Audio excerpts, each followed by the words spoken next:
Industri halal di Indonesia lagi naik gila-gilaan. Diprediksi bakal tembus 4.226 triliun di tahun ini. Gimana memanfaatkan tren ini? Di tengah tren ini ada satu orang namanya Mas Uno, nggak cuma ikutan arus. Dia mikir, kalau semua orang ke arah yang sama, gimana cara saya bisa beda? Sebagai pemilik resto ayam geprek, dia lihat peluang besar di industri halal. Tapi dia nggak mau main dengan cara yang biasa. Sekarang, kalau kalian juga punya bisnis kuliner, gimana cara kalian memanfaatkan tren ini? Biar gampang, saya kasih ilustrasi lewat cerita Mas Uno. Siapa tahu ini bisa jadi inspirasi buat bisnis kalian. Gini ceritanya. Kalian pasang label halal, customer udah pasti datang. Sekarang hampir semua resto udah punya sertifikat halal. Makanya dulu restorannya rame, tapi sekarang ya pelanggannya makin dikit, meja-meja mulai sering kosong. Mas Uno mulai mikir, kenapa customer harus makan di sini, bukan tempat yang lain? Terus apa bedanya ayam geprek saya dengan ayam geprek yang lain? Semakin dipikirin, semakin jelas. Kalau nggak ada yang bikin beda, ya kalian biasa aja. Dia sadar halal doang nggak cukup, harus ada positioning yang kuat. Mas Uno mulai cari inspirasi, mulai ngobrol sama teman-teman bisnisnya, lihat resto lain, tapi kok belum ada yang serak. Sampai suatu hari di tengah risetnya, dia sadar semua ayam geprek ternyata rasanya mirip. Belum ada yang mencoba untuk bikin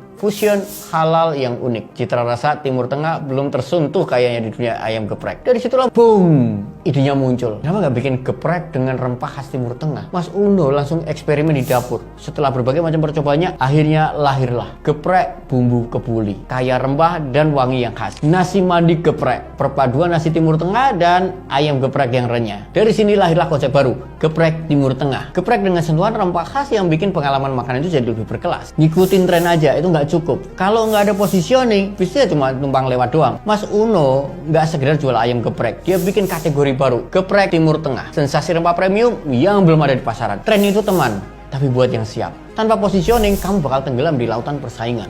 Dengan positioning yang kuat, kamu bukan sekedar pemain, kamu pencipta tren berikutnya. Sekarang giliran kalian, mau terus jadi pilihan terakhir atau bikin positioning yang bikin customer datang tanpa perlu dikejar. McDonald's itu dulu terkenal sebagai fast food, simple, cepat, tinggal pesan, bayar, ambil makanan. Sekarang saya pesan burger sebelum boykot tuh, dikasih nomor antrian, terus diantar ke meja. Fast food dari mana kalau gini? Sekarang coba kalian lihat menunya. Kalau dulu cuma burger, kentang, minuman, sekarang ada ayam, rice bowl, spaghetti. Apa rasanya makin enak?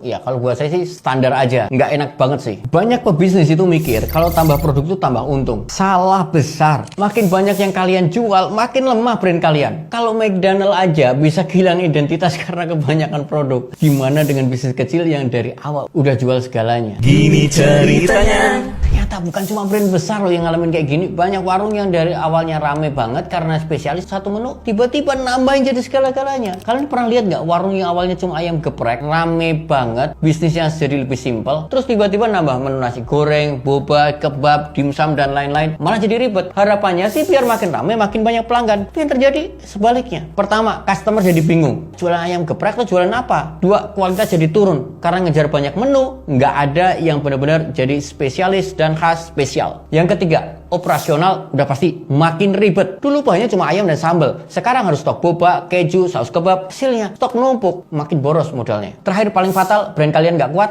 makin kabur malah. Sekarang kalian ngerti kan kenapa meluaskan kategori itu malah makin ribet. Nah kalau kalian mau bikin brand yang kuat, ikutin cara ini. Pertama, fokus ke satu kategori dulu, jual segalanya sekaligus di awal. Dua, bangun positioning yang jelas biar customer langsung inget brand kalian. Yang ketiga, jangan buru-buru ekspansi. Tambah produk boleh, tapi setelah kalian kuat. Dengerin baik-baik, bisnis gede bukan yang jual segalanya, tapi yang menguasain satu kategori. Kalian mau bisnis diinget customer atau cuma jadi toko serba ada yang gampang dilupain? Mulai dari sekarang, hentikan jualan serabutan, pilih satu kategori, kuasai, jadi yang nomor satu di situ.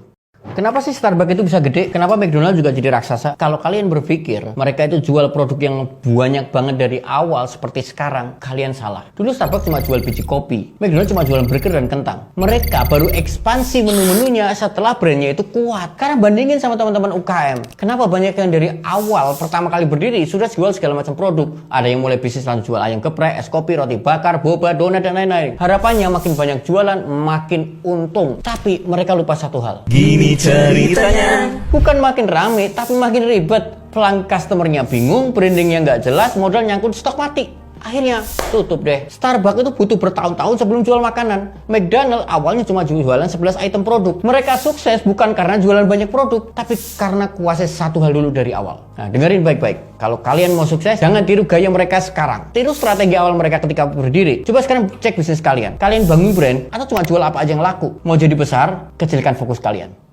Kalau ada orang yang penghasilannya 3 juta, 1,5 jutanya, separohnya itu buat makan. Alias 50% gajinya habis buat beli makanan dan minuman. Pasarnya kuliner itu gede banget. Tapi anehnya, kenapa banyak bisnis kuliner malah tutup? Bisnis kuliner itu sebenarnya bisnis yang nggak ada matinya. Semua orang butuh makan dan demandnya selalu ada. Makanya banyak yang terjun ke bisnis ini untuk cari cuan. Gini ceritanya. Tapi di sisi lain, tahu nggak kalian? Banyak juga yang gagal. 60% bisnis kuliner tutup dalam 3 tahun pertama. Aneh kan? Penyebabnya macam-macam. Salah kelola stok, branding yang lemah, atau kehabisan modal sebelum profit. Makanya franchise itu sering jadi pilihan karena udah punya brand, punya sistem dan pendampingan. Tapi nggak semua franchise itu aman. Makanya sebelum kalian franchise itu cek dulu 5 hal ini. Pertama, harganya masuk akal, jangan tergiur murah. Tapi juga jangan asal mahal. Cek model bisnis dan track recordnya. Kedua, target marketnya pastikan jelas. Kalau pasarnya kabur, jualan bisa kayak nyari jarum di tumpukan jerami. 3, ada pendampingannya atau enggak, supaya enggak buta jalan pas baru mulai. Keempat, legalitasnya beres. Jangan sampai main di area abu-abu.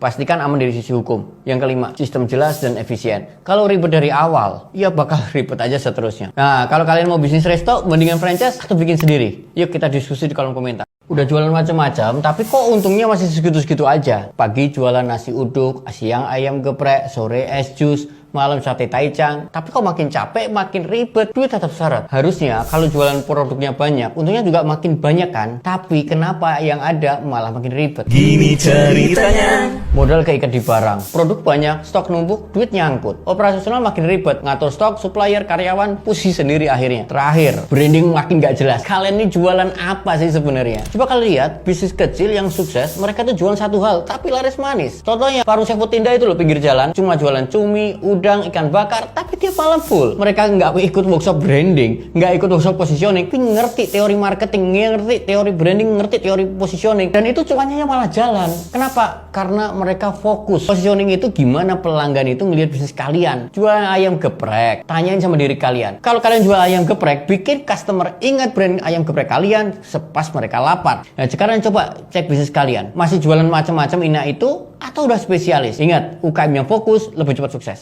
Sadar nggak sih kalian kalau brand yang sukses itu bukannya jual segalanya, tapi yang kuasain di satu kategori tertentu. Tapi kenapa banyak UKM tuh malah mikir ya, kalau saya jual banyak kayaknya makin rame. Padahal itu yang ada malah positioning kalian itu kabur. Customer jadi bingung dan bisnis kalian nggak punya identitas. Gini ceritanya. Nah, ini jebakan terbesar yang bikin banyak UKM itu gagal. Mereka berpikir kalau saya jualannya produknya banyak pasti makin rame. Tapi justru yang terjadi itu sebaliknya. Coba bayangin ya, kalau ada restoran yang jual sushi, steak, kebab, nasi uduk, dimsum, dan es kopi. Kalian percaya kualitas makanannya sama bagusnya semuanya. Kalian tuh nggak bakal bisa jadi spesialis di semuanya. Kalau udah gitu, customer tuh bingung mau beli apa dari kalian. Ujung-ujungnya kalian bukan siapa-siapa di pasar. Kalau kalian mau sukses, bukan harus bisa segalanya, tapi jadi yang terbaik di satu kategori. Fokus itu bukan bikin kalian kehilangan peluang, tapi bikin kalian nguasain pasar. Jadi gimana caranya biar brand kalian kuat dan mendominasi? Jawabannya positioning. Pilih satu kategori, posisikan diri kalian sebagai yang terbaik di situ dan kuasai pasarnya. Sekarang tinggal kalian pilih, mau jadi raja di satu kategori atau sekedar jualan ikut-ikutan. Mau bisnis kalian dikenal dan diingat, stop jual serabutan, kuasai satu kategori dan dominasi.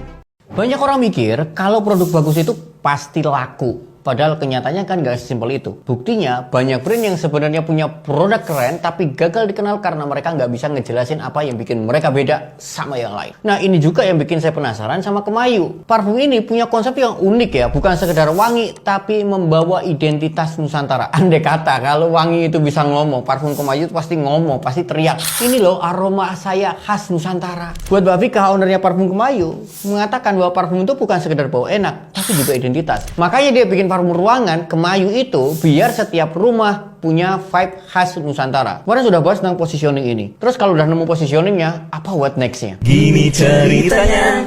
Brand itu soal kesan pertama. Kalau orang baru pertama kali lihat Instagramnya Kemayu kayak gini, kira-kira orang langsung nggak ya kalau ini parfum khas Indonesia positioningnya? Soalnya branding itu kan bukan cuma soal produknya doang, tapi juga gimana kesan itu dibangun dari awal, dari desain, packaging, sampai cara brand itu bercerita, semuanya. Dan kalau kalian lihat sendiri di sini, Kemayu itu sebenarnya udah punya banyak elemen keren. Tapi kalau bicara soal rasa Indonesianya, menurut kalian udah cukup kuat belum? Saya coba explore Instagramnya dan memang kelihatan kalau Kemayu udah banyak eksplorasi hal-hal kreatif. Ada yang vibesnya travel, ada yang mewah, ada yang colorful, play playful, semuanya menarik. Tapi pertanyaannya, kalau orang baru pertama kali lihat, apakah langsung ngeh kalau ini adalah brand parfum khas Indonesia? Brand-brand yang kuat itu biasanya punya benang merah yang jelas, baik dari desain, tone warna, sampai cara mereka bercerita. Jadi ini bukan soal Kemayu harus ganti konsep, tapi lebih gimana cara nyatuin semua elemen kreatif itu. Brand-brand aset itu makin kuat nge-highlight identitasnya. Karena kalau brandingnya makin solid, orang tuh bakal lebih gampang ngenali dan ingat Kemayu sebagai parfum khas Indonesia. Nah di sini saya baru ngeh, ternyata positioning doang itu nggak cukup. Sebagus apapun konsep brandnya, kalau cara komunikasi yang nggak jelas, orang nggak bakal langsung nangkep apa yang bikin brand ini beda. Coba bayangin ada dua parfum, yang satu sekali lihat orang langsung kerasa nuansa Indonesianya. Ada motif batik, warna etnik, terus setiap aromanya punya cerita khas Nusantara. Tapi yang satunya lagi bagus juga, tapi nggak ada yang bikin langsung kepikiran, wah ini khas banget. Menurut kalian mana yang jauh lebih mudah diingat oleh customer? Jelas, yang pertama dari brand Kemayu ini ada 3 hal penting buat teman-teman UKM. Yang pertama, kualitas produk aja jelas nggak cukup. Kedua, customer nggak akan otomatis paham keunikan brand kalian. Kalian harus edukasi itu. Yang ketiga, positioning harus dikomunikasikan di semua elemen brand agar customer paham keunikan brand kalian. Karena positioning itu kayak matahari, jadi pusat gravitasi buat semua strategi kalian. Kalau brand kalian masih nyebar kemana-mana, mungkin saatnya balik ke pusatnya. Positioning yang jelas dan kuat. Jadi,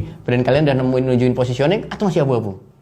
Coba sebutin satu brand minyak kayu putih selain Caplang yang lebih terkenal. Susah kan? Ya wajar, karena Caplang itu udah lama banget pegang tahta jadi nomor 1. Jadi pertanyaannya, kok bisa Caplang tetap nomor 1 di saat banyak kompetitornya? Semakin kuat sebuah brand, itu makin banyak yang pengen ngerebut tahtanya. Minyak kayu putih Dragon muncul tahun 86, main harga murah 30 ribuan, sedangkan Caplang 40 ribuan. Coniker tahun 99, positioningnya modern herbal, harganya di atasnya 50 ribu. Sampai sini ada brand yang banding harga, ada brand yang main inovasi. Jadi gimana Caplang kok bisa tetap di puncak? Gini ceritanya. Strategi Caplang menguatkan positioningnya. Caplang tetap santai, nggak panik, nggak ikut-ikutan tren. Dari tahun 50-an brand ini lahir sampai sekarang, strateginya memperkuat positioning minyak kayu putih keluarga. Coba lihat 3 iklan ini. Ini iklan tahun 80-90-an, ngomongin setia menjaga kesehatan keluarga. Ini tahun 2000-an, ngomongin warisan nenek moyang, manfaatnya tak pernah pudar. Ini tahun 2010-an, masuk era digital, ngomongnya gini, dari alam untuk kebaikan keluarga Indonesia. Pesannya berubah menyesuaikan tren, tapi